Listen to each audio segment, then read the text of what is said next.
குழந்தையே, உனக்கான நல்ல விஷயங்களை செய்து கொடுப்பதற்காகவே உன் தாயானவள் இன்று உன்னை தேடி வந்திருக்கின்றேன்.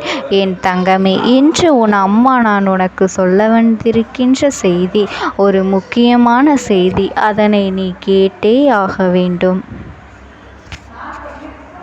நீண்ட நாட்களுக்கு பிறகு உன் குலதெய்வத்திடமிருந்து அவசரமான செய்தி ஒன்று இந்த நேரத்திலே வந்திருக்கின்றது. என் தங்கமே, உன்னுடைய குலதெய்வம் உன்னை பற்றி சில விஷயங்களை என்னிடத்தில் பகிர்ந்து கொள்ள ஆசைப்பட்டு, அம்மாவே, என் குலத்தில் இருக்கின்ற என்னுடைய பிள்ளை இப்பொழுது சிறிய பிரச்சனையிலிருந்து மீள முடியாமல் தவித்து கொண்டிருக்கின்றார்கள். இதை சம்பந்தமாக இந்த விஷயத்தை அவர்களிடத்தில் உடனடியாக தெரிவிக்க வேண்டும். நீங்கள் சொன்னால் இன்னும் அதற்குரிய பிரச்சனைகள் மிக விரைவாகவே தீர்ந்துவிடும். நீங்களும் இந்த பிரச்சனைகளை பற்றி அறிந்திருக்கின்றீர்களா என்று ஒரு முறை என்னிடத்தில் கேட்டு அதை பற்றி சொன்னார்கள். என் தங்கமே, இந்த பிரச்சனைகள் எல்லாம் உன் வாழ்க்கையில் நடப்பது உண்மைதானா என்று உன் அம்மா சொல்வதை நீ ஒரு முறை கேட்டால் உனக்கு நிச்சயமாக புரிந்துவிடும்.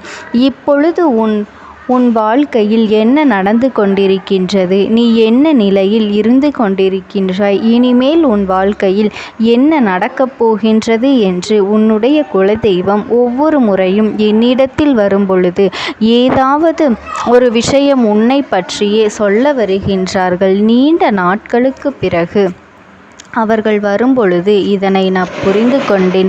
இத்தனை நாட்களும் என் குழந்தை உன் வாழ்க்கையில் நடந்த பிரச்சனைகள் அனைத்தையும் நீ என்னிடம் சொல்லியிருக்கின்றாய் அல்லவா? அவையெல்லாம் அத்தனை சாதாரணமான விஷயங்கள் கிடையாது. ஏதோ பிரச்சனைகள் எல்லாம் ஏற்படுத்தி கொண்டிருக்கின்றது. இப்பொழுது என் முன்னால் அவையெல்லாம் நின்று கொண்டிருக்கின்றது என்பதனை நான் புரிந்து கொண்டேன். உன் குலதெய்வம் என்னுடைய உதவியையும் கேட்டிருக்கின்றார்கள் என்றால் உனக்கு இருக்கின்ற பிரச்சனைகள் அத்தனை பெரியது. மிகவும் எளிதாக அதை தீர்த்து வைக்க விடக்கூடியதாக இல்லை. அதனால்தான் உன்னுடைய வாழ்க்கை அழிந்துவிடக்கூடாது என்பதற்காக உன் குலதெய்வம் என்னிடத்திலே உடனடியாக தெரிவிக்க வந்துவிட்டார்கள். என் செல்லமே, நிச்சயமாக இந்த வாழ்க்கை பிரச்சனையை என்னால் தீர்த்து தர முடியும் என்று நான் புரிந்து கொண்டேன். உன் வாழ்க்கையில் நடக்கும் இந்த பிரச்சனைகளை பற்றித்தான் அவர்கள் சொல்ல வந்தார்கள். இன்று என் தங்கமே, உன்னுடைய வாழ்க்கையில் இப்பொழுது நடக்க இருக்கின்ற ஒரு விஷயம் என்னாலும் உன்னை மிகப்பெரிய அளவில் காயப்படுத்தி கொண்டே இருக்கின்றது. உன் குடும்பத்திற்குள்ளே இருந்து கொண்டு ஒவ்வொரு நாளும் உனக்கு கெடுதல் செய்ய நினைத்து கொண்டிருக்கின்றார்கள். சிலர் நினைத்து கொண்டிருக்கின்றார்கள், என் பிள்ளையை தான் இருக்கின்ற இடத்திலேயே நரகத்தில் வாழ்வது போன்ற ஒரு உணர்வினை நீ உணர்ந்து கொண்டிருக்கின்றாய் அல்லவா? சொந்த பந்தம் பாசங்கள் எல்லாம் வேஷம் என்ற ஒரு நிலைக்கு நீ இப்பொழுது வந்துவிட்டாய் அல்லவா? யாரால் உன் வாழ்க்கைக்கு உதவி கிடைக்கும் என்று அவர்களோடு நீ நம்பி சென்றாயோ, அவர்களோடு நல்ல உறவில் வந்து கொண்டிருந்தாயோ, இன்று அவர்களாலேயே உனக்கு மிகப்பெரிய பிரச்சனைக்கு நீ ஆளாகி நின்று கொண்டிருக்கின்றாய். அது மட்டுமல்ல, அவர்கள் இன்னமும் உன்னை அவமானப்படுத்த வேண்டும் என்று காத்து கொண்டு இருக்கின்றார்கள். அவர்களுக்கு உன்னை அவமானப்படுத்த வேண்டும் என்பதுதான் மிகவும் முக்கியமானதாக இருக்கின்றது. என் தங்கமே, உன்னை அவமானப்படுத்துகின்றோம் என்பதை அவர்கள் ஒரு நாளும் ஒரு சிறு துளி அளவு கூட புரிந்து கொள்ளவில்லை. உன்னை பற்றி பேச வேண்டும், உன்னை பற்றி எப்பொழுதும் மற்றவர்கள் தவறாக சொல்ல வேண்டும் என்கின்ற எண்ணம் மட்டுமே அவர்கள் மனதிற்குள் முழுமையாக இருந்து கொண்டு இருக்கின்றது. இதில் உன்னுடைய குல தெய்வத்திற்கு வருத்தம் என்ன தெரியுமா? என்னுடைய குலத்தில் இருக்கின்ற பிள்ளைகள் எல்லாம் ஒருவருக்கொருவர் ஒற்றுமையாக இருக்க வேண்டும் என்று நான் நினைத்து கொண்டிருக்கின்ற இந்த நேரத்தில் இவர்கள் இப்படி ஒற்றுமை இல்லாமல் இருப்பதோடு மட்டுமல்லாமல் ஒருவர் இன்னொருவர் வாழ்க்கையை கெடுப்பதற்கும் அல்லவா நினைத்து கொண்டு இருக்கின்றார்கள். மற்றொருவர் வாழ்க்கையை கெடுப்பதால் என்ன பலன் இவர்களுக்கு கிடைக்கப் போகின்றது? மற்றவர்கள் வந்து இவர்களை ஏதாவது செய்ய நினைத்தால் கூட ஒற்றுமையாக நின்று அவர்களை எல்லாம் விரட்டியடிப்பதை விட்டுவிட்டு அவர்களுக்குள்ளேயே ஒற்றுமை இல்லாமல் தவித்து கொண்டிருக்கின்றார்கள். உறவுகள் ஆனாலும் சரி, உடன் பிறந்தவர்கள் ஆனாலும் சரி, ஒரு பொழுதும் மற்றவர்கள் மத்தியில் ஒருவரை ஒருவர் விட்டு கொடுத்து விட்டு கொடுத்து பழகிவிட்டால் மற்றவர்கள் வாழ்க்கையில் எளிதாக புகுந்து இவர்களுடைய வாழ்க்கையை வாழ விடாமல் தடுத்து நிறுத்தி விடுவார்கள். தேவையில்லாத பிரச்சனைகளை உருவாக்கி கொடுப்பார்கள். இவர்கள் வாழ்க்கையே கேள்விக்குறியாக அல்லவா நின்று கொண்டு இருக்கின்றது. உன்னுடைய மனதிற்குள் எது சரி என்று பட்டதோ, எது சரி என்று தோன்றுகின்றதோ அதை நீ சரியான நேரத்தில் செய்திருந்தால் இன்று உனக்கு இத்தனை பிரச்சனைகள் வந்திருக்காது. யார் யார் பேச்சையோ கேட்டு தேவையில்லாத முடிவுகளை எடுத்து அதனால் ஏற்பட்ட விளைவின் காரணமாகத்தான் இன்று வாழ்க்கையை தொலைத்துவிட்டு நின்று கொண்டிருக்கின்றாய். உன்னால் நிம்மதியாக தூங்கக்கூட முடிவதில்லை. உன் வாழ்க்கை உன் கையை விட்டு சென்று விடுமோ என்ற பயம் உனக்குள் எப்பொழுதும் இருந்து கொண்டே இருக்கின்றது. என் செல்லமே, சில நேரங்களில் நீ தனிமையாக இருக்கும் பொழுது உன் வாழ்க்கை உன்னை விட்டு சென்று விட்டது. இது போன்ற ஒரு உணர்வு வந்துவிட்டது அல்லவா என் தங்கமே? அந்த உணர்விலிருந்து நீ மீண்டு எப்பொழுதும் போல நீ சந்தோஷமாக இருக்க வேண்டும். அதற்கு நீ என்ன செய்ய வேண்டும் தெரியுமா? உன் வாழ்க்கையில் இன்னொருவருடைய தலையீடு இருப்பதை நீ உணர்கின்றாய் அல்லவா? அப்படி உணரும் பொழுது அதிலே நீ முக்கியமான கவனம் செலுத்த வேண்டும். உன்னுடைய வாழ்க்கையை நீ உன் விருப்பப்படி வாழ வேண்டும் என்றுதான் இந்த அம்மாவும் உன்னுடைய குலதெய்வமும் ஆசைப்படுகின்றோம், சொல்லிக்கொண்டும் இருக்கின்றோம். இன்னொருவரின் தலையீடு உன்னுடைய குடும்பத்தில் இருக்கின்றது என்றால் மிகவும் நெருக்கமான ஒருவராக அவர் இருக்கும் பொழுது அதனை எப்படி சமாளிப்பது என்று தெரியாமல் நீங்கள் தவித்து கொண்டு இருக்கின்றீர்கள். என் தங்கமே, ஒருவர் வாழ்க்கையில் மிகவும் முக்கியமான உருவாக இருக்கும் பட்சத்தில் அவர்களை வாழ்க்கையில் அருகில் இல்லாமல் விலக்கி வைப்பது என்பது கடினமான விஷயம் அல்லவா? அந்த விஷயத்தை என் பிள்ளை செய்ய முடியாமல் இன்று தவித்து நின்று கொண்டிருக்கின்றாய். தள்ளி நில் என்று சொல்லிவிட முடியாத ஒரு உறவு அதற்காக தன் வாழ்க்கையில் பிரச்சனைகளை ஏற்படுத்தும் பொழுது அதையெல்லாம் பார்த்து கொண்டு வேடிக்கை பார்த்து கொண்டு சும்மாக இருக்க முடியுமா என் தங்கமே? இரு பக்கமும் சாய முடியாமல் எத்தனையோ பிரச்சனைகளை எல்லாம் நீ தனியாக போராடி கொண்டிருக்கின்றாய் என் தங்கமே. இன்றே இதோ முடிய போகின்ற விஷயம் கிடையாது. இது உன்னுடைய வாழ்க்கை அல்லவா? உன் வாழ்க்கையை யார் கெடுத்தாலும் சரி, அது எப்பேற்பட்ட உறவாக இருந்தாலும் சரி, அவர்களுக்கு எடுத்து சொல்லி நீ புரிய வைக்க வேண்டும். அப்படியும் அது அவர்களுக்கு புரியவில்லை என்றால் உன்னுடைய வாழ்க்கையிலிருந்து அவர்களை ஒதுக்கி வைப்பதை தவிர வேறு வழி இல்லை.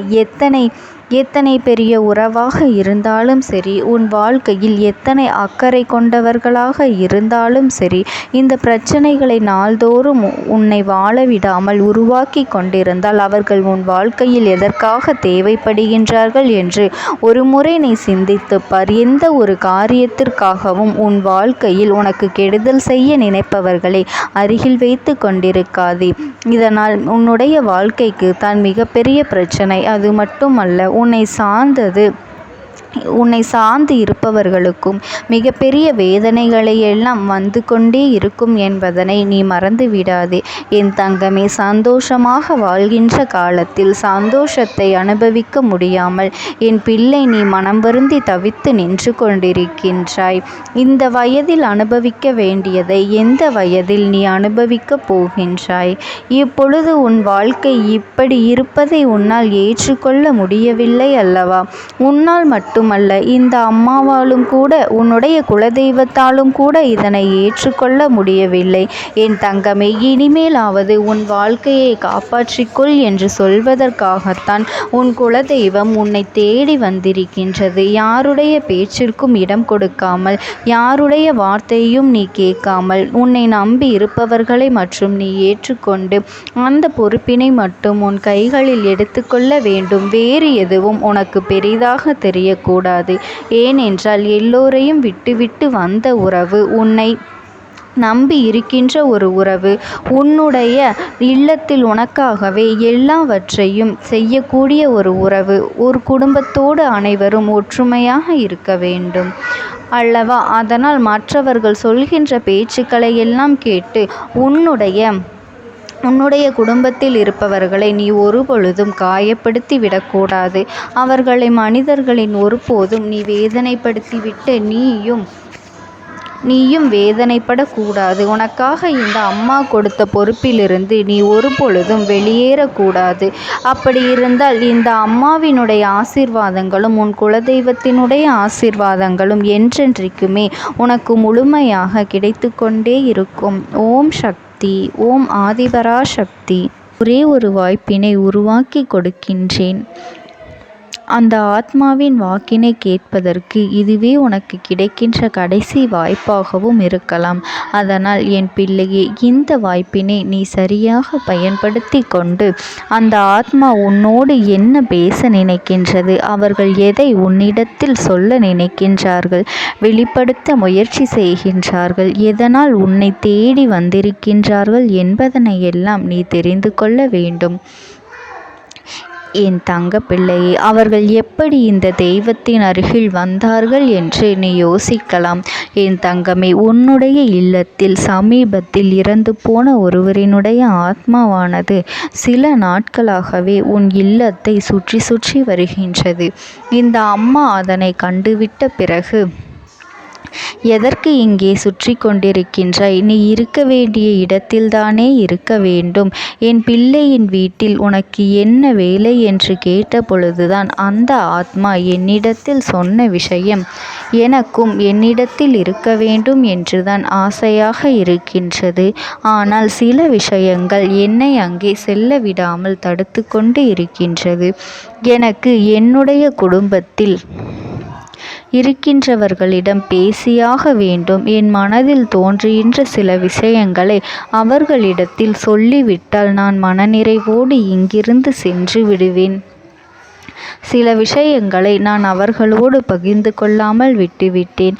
அதற்கு சரியான நேரம் இப்பொழுது வந்திருக்கின்றது. இப்பொழுதும் சொல்லாமல் நான் சென்று விட்டால் இனி காலம் முழுவதும் என்னால் அவர்களிடத்தில் சொல்லிவிட முடியாது. இதற்கு நீங்கள்தான் துணையாக நிற்க வேண்டும் அம்மா என்று என்னிடத்தில் வாய்ப்பினை ஏற்படுத்தி கொடுக்க வேண்டும் என்று கேட்டது. என் தங்க குழந்தையே, இப்படி இருக்கும் பொழுது அவர்களிடத்தில் சொல்லிவிட முடியாது. அந்த வாய்ப்பினை ஏற்படுத்தி கொடுத்து என் வீட்டில் உள்ளவர்களிடம் பேச வைக்க வேண்டும் என்று என்னிடத்தில் கோரிக்கை வைத்தது. என் தங்கமே, இப்படி மனதிலே எந்த கெட்ட எண்ணங்களும் இல்லாமல் உன் குடும்பத்திற்காக பேச வேண்டும் என்று கேட்ட ஆத்மாவிற்கு நான் அந்த வாய்ப்பு வழங்குவது தானே முறையாக இருக்கும். அதனால் இந்த அம்மா அந்த ஆத்மாவிற்கு அந்த வாய்ப்பினை கொடுக்க முடிவுகள் செய்து இப்பொழுது உன்னோடு பேசுவதற்காக வரவழைத்திருக்கின்றேன். என் பிள்ளையே, அந்த ஆத்மாவானது உன்னிடத்திலே என்ன பேசுகின்றார்கள் என்பதனை நான் என் மூலமாக உன்னிடத்தில் பேசி சொல்கின்றேன். இந்த அம்மாவிடத்திலிருந்து தான் அவர்கள் மனதில் பேச நினைப்பதை எல்லாம் பேச முடியும். என் தங்கமே, நேரடியாக ஒரு ஆத்மாவின் குரலை உன்னால் அத்தனை சுலபமாகவெல்லாம் கேட்டுவிட முடியாது. இந்த அம்மா அதற்காகத்தான் இன்று இந்த உதவியை செய்கின்றேன். என் குடும்பத்தில் இருக்கின்றவர்களிடம் பேச வந்திருக்கின்றேன். உங்கள் எல்லோரையும் நான் இனி காணவே முடியாது என்பதனை நான் உணர்ந்து கொண்டேன். என் வாழ்க்கையில் நிறைவாக இருந்து என்னால் உங்களுக்கு கஷ்டங்கள் வந்தாலும் உங்களால் எனக்கு எந்த கஷ்டங்களும் இதுநாள் வரையிலும் வந்தது கிடையாது.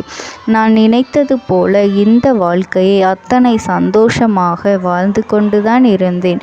என் குடும்பத்தில் இருக்கின்றவர்களிடம் பேச வந்திருக்கின்றேன். உங்கள் எல்லோரையும் இனி நான் காணவே முடியாது என்பதனை நான் உணர்ந்து கொண்டேன். உங்களோடு இருந்த இந்த காலகட்டம் குறைவாக இருந்தாலும் எனக்கு கிடைத்த சந்தோஷங்களும் மகிழ்ச்சியும் ஏராளமாக இருந்தது. அதனால் எனக்கு எந்த ஒரு கவலையும் இதுவரையில் இருந்ததே கிடையாது. நான் நினைத்தது போல இந்த வாழ்க்கையை நான் சந்தோஷமாகத்தான் வாழ்ந்து கொண்டு இருந்தேன். ஆனால் இவ்வளவு காலம் எனக்கு சீக்கிரமாக என்னுடைய ஆயுள் முடிந்துவிடும் என்று எனக்கு முன்பே தெரியாது. அது தெரிந்திருந்தால் நிச்சயமாக என் மனதில் இருக்கின்ற அத்தனை விஷயங்களையும் நான் உங்களிடத்தில் சொல்லியிருப்பேன்.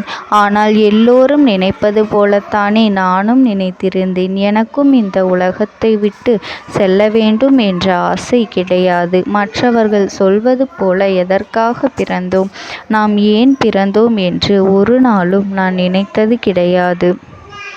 வாழ வேண்டும் என்றுதான் ஆசைப்பட்டேன். என்னுடைய ஆசைகள் எல்லாம் நிராசையாகும்படி இந்த உலகத்தில் விட்டு செல்ல வேண்டிய காலகட்டம் கட்டாயம் வந்துவிட்டது. என்னுடைய கடமை இங்கே சரியாக முடிவதற்கு வந்துவிட்டது. இன்று நான் உங்களோடு பேச வந்ததற்கு முக்கியமான காரணம், சில விஷயங்களை எல்லாம் உங்களோடு சொல்லாமல் விட்டுவிட்டேன். எப்படி நடக்கும் என்று தெரியாமல் நான் சில விஷயங்களை செய்தும் முடித்துவிட்டேன். அதற்காக உங்களிடத்தில் நான் மன்னிப்பு கேட்டுக்கொள்கின்றேன். இதை உங்களிடத்தில் பகிர்ந்து கொள்ள வேண்டும் என்றுதான் இன்று நான் வந்திருக்கின்றேன். உங்களை நான் மனதார வணங்குகின்றேன். இந்த வாய்ப்பினை நான் சரியாக பயன்படுத்தி கொள்ள விரும்புகின்றேன். அதனால்தான் என் மனதில் இருக்கின்ற விஷயங்கள் எல்லாம் நான் சொல்லிவிடுகின்றேன். சிறிது நேரம் அமைதியாக அமர்ந்து என்னுடைய வார்த்தைகளை கேட்டாலே போதும். என்னுடைய அன்பினை புரிந்து கொண்டு அதுவே எனக்கு போதும். நான் நிச்சயமாக இங்கிருந்து நல்லபடியாக சென்று விடுவேன். இன்று உங்களோடு பேச வந்ததற்கு ஒரு முக்கியமான காரணம், நான் சில விஷயங்களை சொல்லாமல் விட்டுவிட்டேன். இப்படி நடக்கும் என்று எனக்கு ஒரு நாளும் தெரியாமல் சில விஷயங்களை செய்துவிட்டேன். அதை உங்களிடத்தில் பகிர்ந்து கொள்ளத்தான் வந்திருக்கின்றேன். என் மனதில் நினைக்கின்ற விஷயம் என்ன தெரியுமா? நான் உங்களை நன்றாக பார்த்து கொள்ள வேண்டும். உங்களின் ஆசைகளை எல்லாம் நிறைவேற்றி கொடுக்க வேண்டும். உங்கள் வாழ்க்கையில் நடத்தி கொடுக்க முடியாமல் போனாலும் இனிமேல் அதையெல்லாம் நடத்தி கொடுக்க வேண்டும் என்று ஆசைப்பட்டு என்னால் ஆன முயற்சிகளை எல்லாமே செய்து கொண்டிருந்தேன். ஆனால் முழுமையான பலன்களை கொடுப்பதற்கு முன்பாகவே இது போன்று நடந்துவிட்டது. அதனால் நான் ஏதேனும் குற்றம் குறைகள் செய்திருந்தாலும், ஏதேனும் உங்களுக்கு மனதிற்குள் கஷ்டத்தை தந்திருந்தாலும் என்னை மன்னித்து விடுங்கள். நான் எப்பொழுதும் உங்கள் மீது உண்மையான அன்பினைத்தான் வைத்து கொண்டிருக்கின்றேன். நான் ஒரு நாளும் மனதில் ஒன்றும் வெளியில் ஒன்றுமாக ஒரு நாளும் நான் நடந்து கொண்டது இல்லை. அதனால் என்னவோ என்னுடைய குணங்கள் சிலருக்கு இங்கே பிடிப்பதே இல்லை. எதுவாக இருந்தாலும் என்னோடு இருக்கின்ற என் குடும்பத்திற்கு தெரியும் அல்லவா நான் யார், என்னுடைய அன்பு எப்படிப்பட்டது என்று. அதனால் என்னுடைய அன்பினை முழுமையாக உணர்ந்து கொள்ள வேண்டும் என்று அதனை இங்கிருந்து ஏற்றுக்கொள்ளவே முடியாத ஒரு விஷயமாகத்தான் இருந்தது. நானும் அங்கும் அங்கும் ஓடி ஓடி மீண்டும் என்னுடைய உயிரை மீட்டெடுத்து விடலாம் என்றுதான் முயற்சி செய்தேன். ஆனால் அப்பொழுது என்னால் அதையெல்லாம் செய்ய முடியவில்லை. உயிரற்ற உடலாக இங்கே நின்று கொண்டிருக்கின்றேன். நாட்கள் செல்ல செல்ல இதை எனக்கு ஏற்றுக்கொள்ள பழகிவிட்டது. இனிமேல் இதுதான் என்னுடைய உலகம். மீண்டும் அங்கே செல்ல முடியாது என்பதனை நான் புரிந்து கொண்டேன். செல்ல முடியாவிட்டாலும் ஆத்மா என்று ஆன பிறகு என்னுடைய உலகத்தில் இருந்தால்தான் எனக்கு சந்தோஷம். மீண்டும் மனித வாழ்க்கைக்குள் என்னால் நுழைந்துவிட முடியாது. எனக்காக இத்தனை காலமும் அன்போடு பழகி எனக்கு எல்லாம் செய்த உங்களுக்கு நான் சொல்கின்ற விஷயம் ஒன்றுதான். நடந்தது எல்லாம் நடந்துவிட்டது. நடந்த விதையை யாராலும் இனி மாற்ற முடியாது. இனி நான் உங்களோடு இருக்க வேண்டும் என்று நினைத்தால் கூட அது நடக்காது. அதனால் இந்த வாழ்க்கையில் நீங்கள் நல்லபடியாக வாழ்ந்து சந்தோஷமாக இருக்க வேண்டும் என்றுதான் அந்த ஆத்மா மனது வேதனைப்பட்டு உன்னோடு பேசுகின்றது. என் தங்க குழந்தையே, யார் உன்னை விட்டு சென்றாலும் இந்த தாயானவளினுடைய அன்பும் ஆசீர்வாதங்களும் உனக்கு என்றென்றைக்குமே முழுமையாக கிடைத்து கொண்டே இருக்கும். அதனால் நீ எதை நினைத்தும் கவலைப்படாதே. உனக்காக எப்பொழுதும் நான் இருந்து கொண்டே இருப்பேன். ஓம் சக்தி. ஓம் ஆதிபரா சக்தி. பலவீனமாக்கி உனக்கு வேண்டாத சில வேலைகளை செய்வதற்கு ஒரு பெண் முயற்சிகளை செய்து கொண்டிருக்கின்றாள். உன்னிடத்திலிருந்து பல பலன்களை பெற்றிருக்கின்றாள். உன்னுடைய வாழ்க்கையில் உனக்கு பல நல்ல விஷயங்களை எல்லாம் நடக்கும் பொழுதெல்லாம் அதை நடக்க விடாமல் தட்டிவிட்டு இருக்கின்றாள். உன்னோடு இருந்து கொண்டே உனக்கு நடக்கின்ற விஷயங்களை பற்றி எல்லாம் தெரிந்து கொண்டு அதன் பிறகு உனக்கு கெடுதலை செய்ய நினைத்திருக்கின்றாள். உன் வாழ்க்கையில் நீ இத்தனை கஷ்டங்களுக்கு இவள்தான் முக்கிய காரணம் என்பதனை நீ மறந்து விடாதே என் தங்கமே. இவள் யார் என்று நீ தெரிந்து கொள்ள வேண்டிய நேரம் இப்பொழுது வந்துவிட்டது என் தங்கமே. முதலில் ஒரு விஷயத்தை நீ தெளிவாக புரிந்து கொள்ள வேண்டும். உன்னோடு இருப்பவர்கள் எல்லோருமே நல்லவர்கள் என்று எண்ணி நீ ஏமாந்து போய் நிற்கின்றாய் அல்லவா? உன்னுடைய அன்பான குணத்தை அவர்கள் தனக்கு சாதகமாக பயன்படுத்தி கொண்டதே. இனிமேலாவது அவர்களை நீ தெரிந்து கொள்ள வேண்டும். நீ கண்ணீர் சிந்துகின்ற நேரத்தில் அவர்கள் கண்ணீரை துடைப்பதற்கு கூட அவர்கள் அங்கு தயாராக இல்லை என்பதனை நீ மறந்துவிடாதே. நீ படுகின்ற ஒவ்வொரு கஷ்டமான சூழ்நிலையிலும் எத்தனையோ சிக்கல்கள் எல்லாம் தாண்டித்தான் நீ மீண்டு வந்திருக்கின்றாய். அப்படி மீண்டு வரும்பொழுதெல்லாம் உனக்கு மீண்டும் அதே போல கஷ்டத்தை திருப்பிக் கொடுக்கத்தான் அவர்கள் தயாராக இருக்கின்றார்களே தவிர உன்னை அதிலிருந்து மீட்டெடுப்பது அவர்கள் ஒரு பொழுதும் தயாராக இல்லை என் தங்க பிள்ளையே. எது சரி எது தவறு என்று சில நேரங்களில் நீ பிரித்தறிய முடியாமல் இருக்கும் பொழுது இன்னொருவரிடம் நீ உதவியை கேட்கின்றாய். ஆனால் அவர்களுக்கும் அது மிகப்பெரிய தனக்கு கிடைத்த வாய்ப்பு என்று உனக்கு தவறான விஷயங்களை சொல்லிக்கொண்டு இருக்கின்றார்கள் என் தங்கமே. இப்பேற்பட்ட இந்த சூழ்நிலையில்தான் உன் வாழ்க்கையில் உனக்கு துன்பங்கள் அதிகமாக ஏற்பட்டது.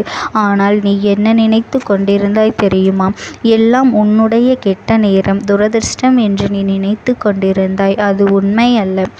நீ பட்ட கஷ்டங்களுக்கு பின்னால் இவர்களுடைய சூழ்ச்சிகள் இருந்தது என்பதனை நீ புரிந்து கொள்ள வேண்டும் என் தங்கமே. இதிலிருந்து உன்னால் நிச்சயமாக மீண்டு வர முடியும். அதற்கான வழிவகைகளை உனக்கு என்னால் உருவாக்கி கொடுக்க முடியும் என்பதனை நீ தெரிந்து கொள். அதைத்தான் இந்த தாயானவள் நான் உனக்கு உணர்த்தி கொண்டிருக்கின்றேன். இத்தனை நேரமும் சொல்லி கொண்டிருக்கின்றேன். உன்னை சுற்றி நடப்பது தீய விஷயங்களாக இருந்தாலும் அந்த விஷயங்களிலிருந்து உன்னால் மீண்டு வர முடியும் என்றுதான் உன் அம்மா நான் உனக்கு சொல்கின்றேன் என் தங்கமே. யாரால் உன் வாழ்க்கை இந்த நிலைக்கு ஆளானது என்று நீ தெரிந்து கொள்ள வேண்டிய அவசியம் நிச்சயம் உனக்கு இருக்கின்றது. அது மட்டுமல்லாமல் அவர்கள் அங்கே என்ன செய்கின்றார்கள் தெரியுமா? இந்த பெண் உன்னுடைய வாழ்க்கையில் நடக்கின்ற ஒவ்வொரு விஷயங்களையும் உன்னிப்பாக கவனித்து கொண்டிருக்கின்றாள். யார் உனக்கு வேண்டாதவர்களோ, இந்த வாழ்க்கையில் நீ யாரை அதிகமாக வெறுக்கின்றாயோ, யாரோடு இனிமேல் பேசவே கூடாது என்று நினைக்கின்றாயோ அவர்களிடத்திலேயே சென்று அத்தனை விஷயங்களையும் உன் வாழ்க்கையை பற்றி சொல்லி ஒப்புவித்து வந்து விடுகின்றார்கள். அப்படியே அதை அவர்களுக்கு காண்பித்து விட்டு விடுகின்றார்கள். இதனால் உன்னுடைய வாழ்க்கையில் நிம்மதியின்றி இருக்கின்றது. உன் நிலைமையானது மற்றவர்களுக்கு தெரிந்த ஒரு திறந்த புத்தகமாக மாறிவிடுகின்றது. அடுத்தவர்களின் வாழ்க்கையை பற்றி பேசி மற்றவர்கள் முன்னிலையில் உன்னை அவமானப்படுத்த